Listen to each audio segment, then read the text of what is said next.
Hello guys. तो आज का टॉपिक है कोलिजन, यानी कि क्लासिकल फिजिक्स यानी मैकेनिक्स फिजिक्स में कोलिजन। आपने 12th क्लास में भी पढ़ा होगा। कोलिजन बहुत ही इम्पॉर्टेंट टॉपिक है। इसमें हेड ऑन कोलिजन भी होता है, स्कैटरिंग भी होती है। तो जैसे जैसे पढ़ेंगे, अभी तक आपने बहुत सिंपल टाइप का कोलिजन पढ़ा, लेकिन यहाँ पर आप जब पढ़ेंगे तो इसकी देखेंगे वैरायटी, और फिर इसका यूजनेस इसकी देखिए कि कितनी इंपॉर्टेंस आती है यहाँ पर। तो सबसे पहले हम कोलिजन की बात करते हैं। कोलिजन होता क्या है? कोलिजन का मतलब ये होता है कि अगर एक पार्टिकल ये है और दूसरा पार्टिकल ये है, ठीक है ना, और ये इससे जाके क्या करे, कोलिजन हो जाए, यानी इससे जाके टकरा जाए। कैसे हो जाए? टकरा जाए। अब ये हो सकता है ये रेस्ट में हो, ये भी हो सकता है ये क्या हो जाए, ये भी एक वेलोसिटी से मूव कर रहा हो सकता है ये इधर की ओर जा रहा हो सकता है ये इधर की ओर जा रहा हो, यानी इसका डायरेक्शन इसके सिमिलर भी हो, सेम डायरेक्शन में भी हो सकता है और अपोजिट भी हो सकता है। फिर वो वेलोसिटी इस पर डिपेंड करने लगता है। अब मान लीजिए ये इधर जा रहा है, सपोज करिए कि ये वाला पार्टिकल इधर जा रहा है और इसकी वेलोसिटी इससे बहुत ज़्यादा है, तो कभी कोलिजन होगा ही नहीं, ठीक है ना।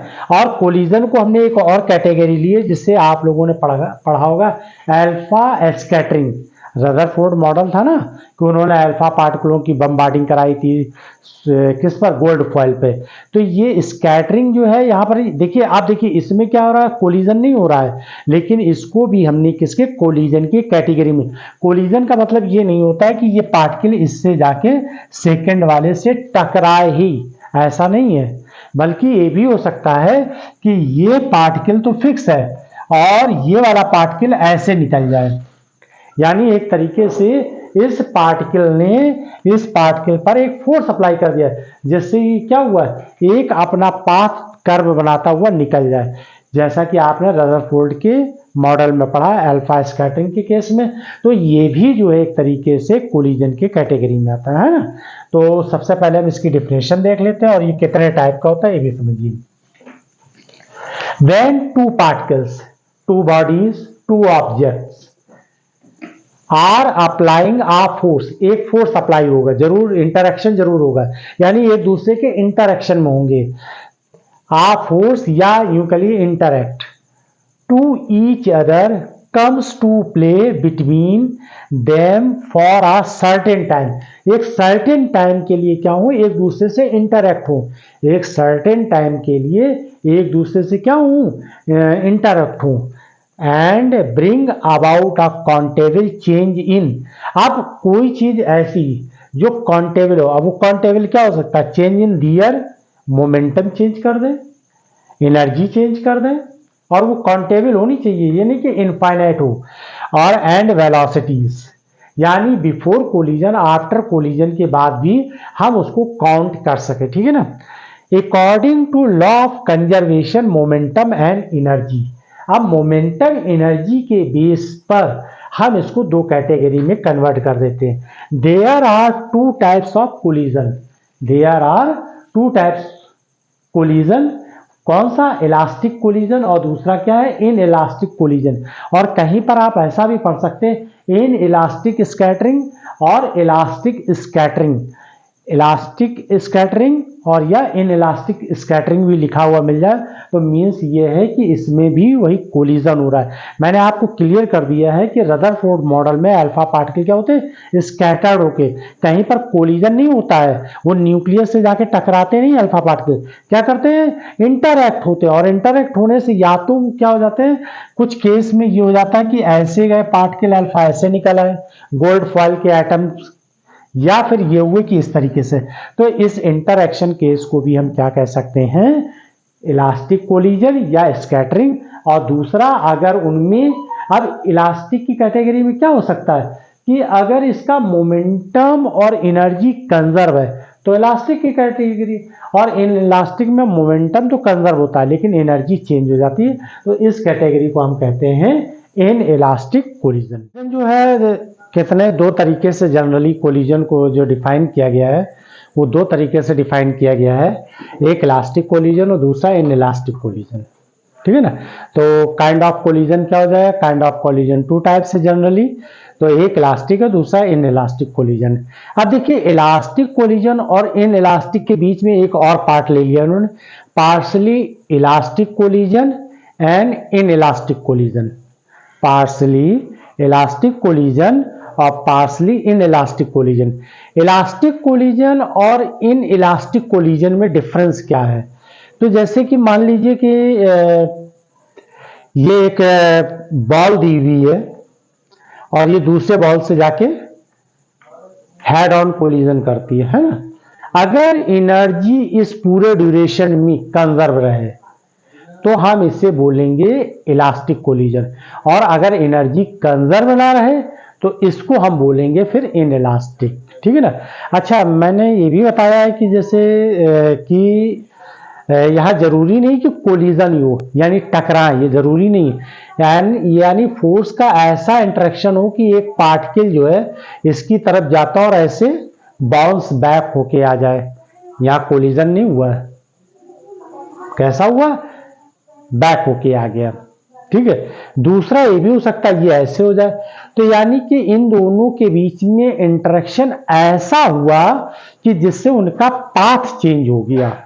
इंटरेक्शन देखिए ऐसे जा रहा था लेकिन टकराने से पहले ही वापस आ गया और हमें लगा ये टकराया है, लेकिन ऐसा नहीं है बल्कि बिना टकराए ही वापस आ गया है। तो या तो इस केस में भी हम कह सकते हैं, जबकि एक और दूसरे फिजिक्स की अगर लैंग्वेज में समझे, फिजिक्स के इंटरप्रिटेशन की बात करें तो यह जरूरी नहीं है कि कोई चीज टकराए तभी हम उसको कोलिजन नाम दें।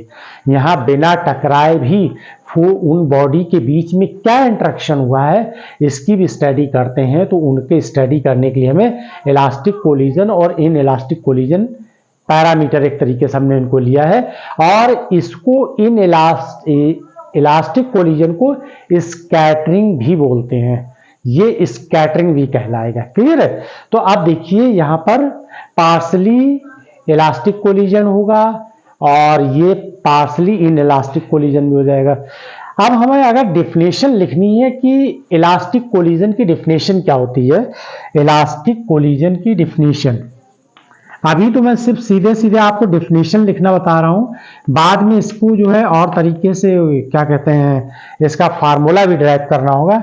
इलास्टिक कोलिजन, अगर हम डिफिनेशन की बात करें यहाँ पर क्या होती है इलास्टिक कोलिजन, तो कोलिजन ऐसा कोलिजन सेट टू बी, हम एक कोलिजन है जिसको हम कह सकते हैं N elastic collision if the momentum remains conserve, यानी मोमेंटम कैसा है, momentum remains conserved throughout collision, यानी पूरे कोलिजन के ड्यूरेशन में, जैसे कि मैंने बताया यहां से लेकर यहां तक, जब ये पार्टिकल इस पार्टिकल के इंटरेक्शन में रहेगा पूरे ड्यूरेशन में, तो मोमेंटम कैसा होगा, कंजर्व होगा, और as well as kinetic energy in the system, और काइनेटिक एनर्जी भी कैसी हो, कंजर्व हो।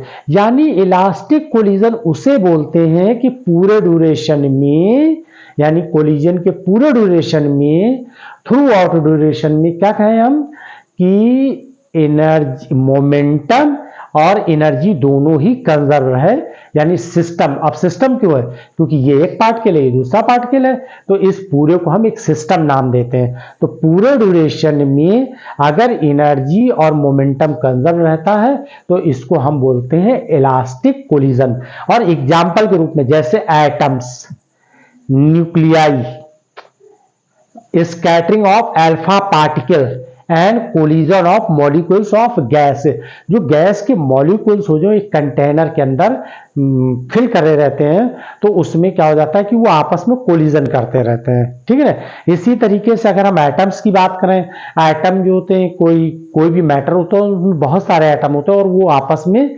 कोलिजन करते रहते हैं, तो इस सिस्टम को भी हम यहाँ पर क्या नाम देंगे, इलास्टिक। ये सारे इलास्टिक कोलिजन के कैटेगरी में आते हैं। ठीक है ना।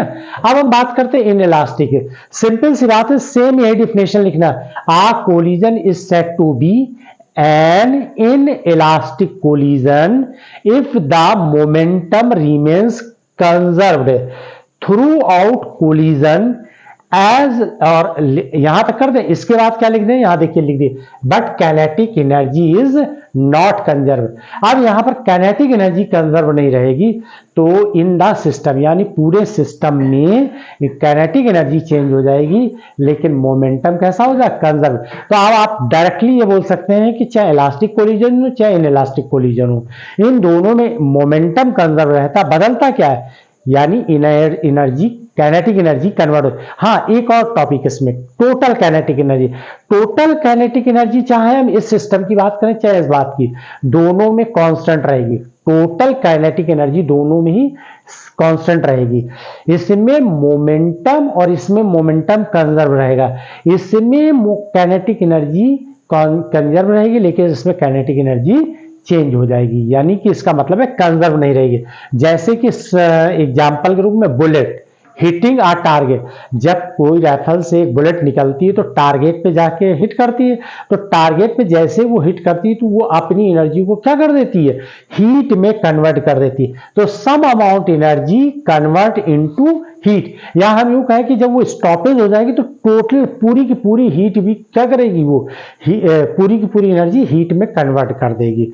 तो ये अगर इन केस आपसे कोलिजन और इलास्टिक कोलिजन और इनइलास्टिक कोलिजन का शॉर्ट नोट लिखने के लिए आता है, तो आप विद एग्जांपल ऐसे लिख सकते हैं।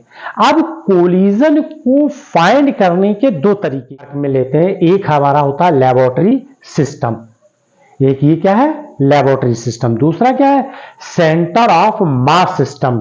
लेबोरेटरी सिस्टम को हम लेबोरेटरी फ्रेम ऑफ रेफरेंस भी बोलते हैं, और सेंटर ऑफ मास सिस्टम को हम centre of mass frame of reference भी बोलते हैं। तो यहां पर कोलिजन क्या है, कोलिजन मीन्स कि एक बॉडी दूसरे बॉडी के इन फोर्स की वजह से जो इंटरेक्शन होता है, यानी अपना पाथ चेंज करना, डायरेक्शन चेंज कर देना और इस वेलोसिटी चेंज कर देना, तो इस तरीके के सिस्टम को हम क्या बोलते हैं, कोलिजन बोलते हैं। ये टू टाइप से होते हैं, इलास्टिक और इनइलास्टिक, और इनको हम स्कैटरिंग भी बोलते हैं। और दूसरी बात, इनको फाइंड करने, कोलिजन को फाइंड करने के लिए हमारे पास तरीका क्या है, लेबोरेटरी सिस्टम, या हम बोल सकते हैं लेबोरेटरी फ्रेम ऑफ रेफरेंस, और दूसरा है सेंटर ऑफ मास सिस्टम, या फिर हम इसको ये भी बोल सकते हैं centre of mass frame of reference.